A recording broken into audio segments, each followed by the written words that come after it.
we missed you in Los Angeles a couple of weeks ago, but I know you've been a busy guy, and we're extremely excited about the film. I've seen it. Congratulations.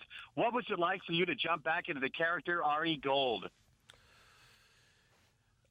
It was, after the artistic sorbet that is Mr. Selfridge, and playing this turn-of-the-century gentleman, to come back in and put the Hollywood power suit on and just start really losing it was very refreshing to me.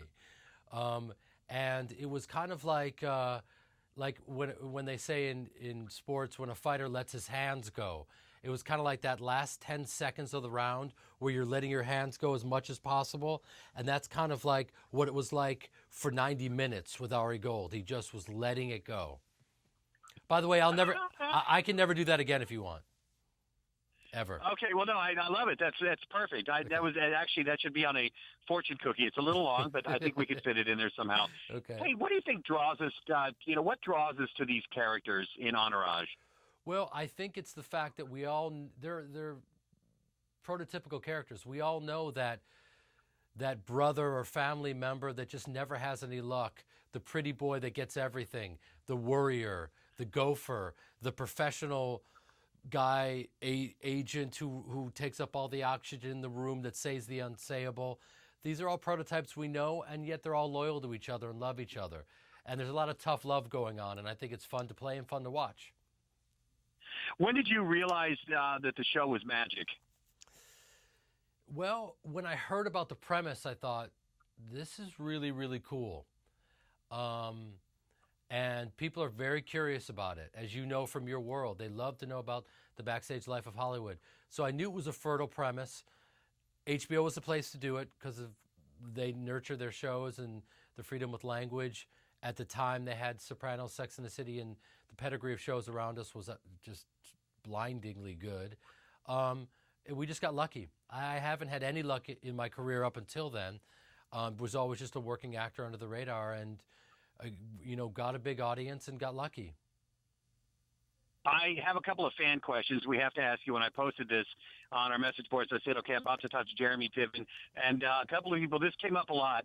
They wanted to know, and I actually want to know this, playing Ari, how has it affected your relationship with your real-life agent? Well, it's interesting because my real-life agent is a very, very sweet guy. I've known him for a long time, went to his wedding almost 10 years ago now. And he's just he's nothing like Ari. So there really is an Ari Gold out there. His name is Ari Emanuel, and that's what the character is basically based on.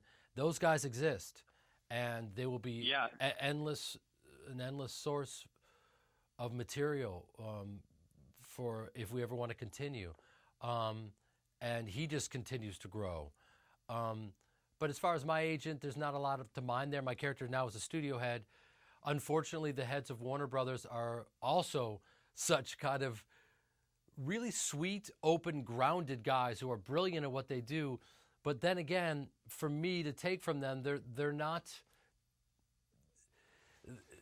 I can't use any of their own energy or because they're just too well balanced to take for Ari Gold.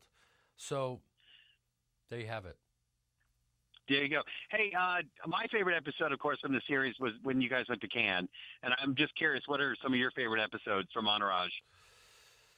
You mentioned Cannes, and there was Sundance and the Lakers game. There was a stretch there where the show was all about locations and going to the most exotic places.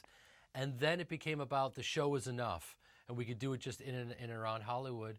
And, I loved it all.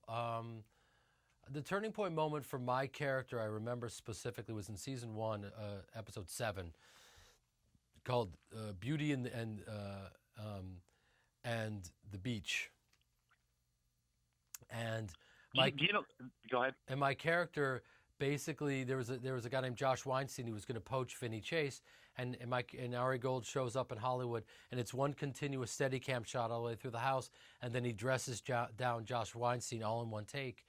And it was a real chance for the character to kind of fully live right in front of your eyes, almost like a play without any edits. And I love that, and I had a great time, and it was the turning point moment for the character, and you knew, wow, this is the guy that the show could go to and could do some heavy lifting, and that's when I think the show became more of an ensemble. I have to bring up the book, of course, that just came out, The Gold Standard, Words to Live By. Yeah. Can you tell us a little bit about the book that's out now? I can tell you that my ideology is the antithesis of anything you'll read in that book. I just did a press tour as Ari Gold. I had to, sage myself off because I felt dirty after doing it. It's a fictional book that was really written brilliantly by Doug Allen. I don't believe in any of the ideology in the book. I don't believe in taking credit for other people's work, or that spirituality is not a good thing and it's all about the money. That's the character. Go read it, have fun. It's not real. Don't live your life like that. Don't tell me that you become an agent because of Ari Gold. God bless you. I'm just an actor. I beg you. Awesome. Well, I know we're getting ready to get the wrap, but a couple of things I got to tell you. I actually had a BlackBerry because of Ari Gold, and I work in media, and the BlackBerry was the tribute to the older episodes. So I just wanted you to know that. Carrying the phone, you did a lot for a lot of people in our industry, so thank you for that. Thank you, man. I appreciate it. I think you'll enjoy the movie. Hey, absolutely. It's fantastic, and again, we can't wait for the sequel. Got to see you guys again. Fantastic reunion, and thank you so much for talking to us here in Houston, Texas. Thanks, Dave. All right, take care, brother. See ya. Bye-bye.